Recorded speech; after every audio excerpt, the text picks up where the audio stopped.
ज़रा सोचिए, आप अंतरिक्ष के बीचों बीच तैर रहे हैं। आपके चारों तरफ ना कोई नीला आसमान है, ना बादल, ना हवा। बस काला सन्नाटा और दूर दूर तक तारे टिमटिमा रहे हैं। आपके हाथ में एक पिस्तौल है। आप धीरे धीरे उसका ट्रिगर दबाते हैं और धड़ाम, गोली चल गई। अब सवाल है, ये गोली कहाँ जाएगी? क्या ये रुक जाएगी? क्या ये हमेशा के लिए चलती रहेगी? और अगर रास्ते में कुछ नहीं आया तो क्या ये हमेशा के लिए ब्रह्मांड में घूमती रहेगी? गोली चलाने के लिए हवा की ज़रूरत नहीं होती। पिस्तौल के कार्ट्रिज में जो बारूद भरा होता है वो अपना ऑक्सीजन खुद साथ लेकर आता है। इसीलिए अंतरिक्ष के निर्वात में भी वो जल सकता है और विस्फोटक करके गोली को बाहर धकेल सकता है।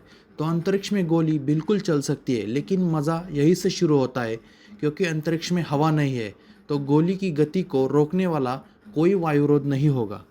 अब मान लीजिए आपने पृथ्वी के पास खड़े होकर गोली चलाई। यह गुरुत्वाकर्षण है तो गोली की दिशा थोड़ी बदल सकती है। अगर आप पर्याप्त रफ्तार और सही एंगल से गोली चलाएं तो हो सकता है वो धरती की कक्षा में घूमने लगे, जैसे एक मिनी सैटेलाइट।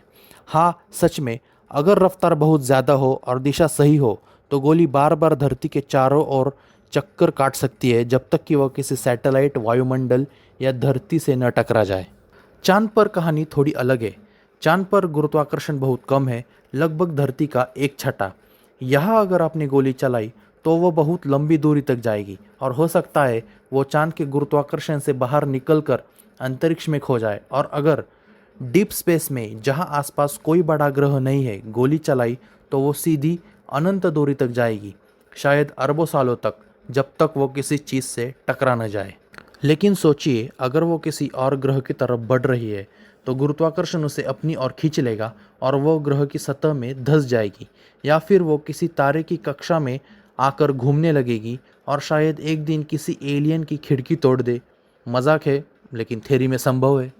अब मान लीजिए आप अंतर्राष्ट्रीय अंतरिक्ष स्टेशन के अंदर गोली चला देते हैं, तो ये सीधा सीधा खतरनाक है। यह दीवारों से टकराकर गोली रिकोशो हो सकती है और किसी को घायल कर सकती है, या फिर किसी सिस्टम को नुकसान पहुंचा सकती है। इसीलिए आईएसएस के अंदर हथियार चलाना सख्त मना है।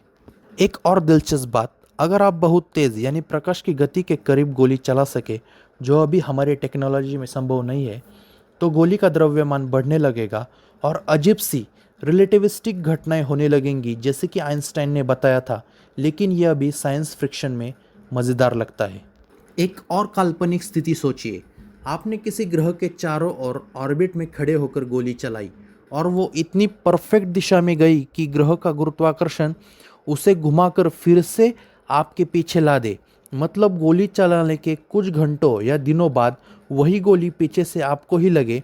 ये सुनने में फिल्मी लगता है, लेकिन थ्योरी में संभव है, और अगर सारे फैक्टर बिल्कुल परफेक्ट हो तो नतीजा ये है, अंतरिक्ष में गोली चल सकती है, और अगर वो किसी से टकराती नहीं है तो वो हमेशा के लिए चलती रहेगी। न हवा है, न रगड़, न ब्रेक, बस वही रफ्तार, वही दिशा और वही सफ़र, शायद हमेशा के लिए। और हाँ, अगर कभी अरबों साल बाद कोई सभ्यता उस गोली को ढूंढे तो उनके लिए वो एक टाइम कैप्सूल जैसी होगी, एक छोटी सी धातु की गवाही कि कभी बहुत पहले कोई इंसान यहाँ से गुजरा था और उसने ट्रिगर दबाया था।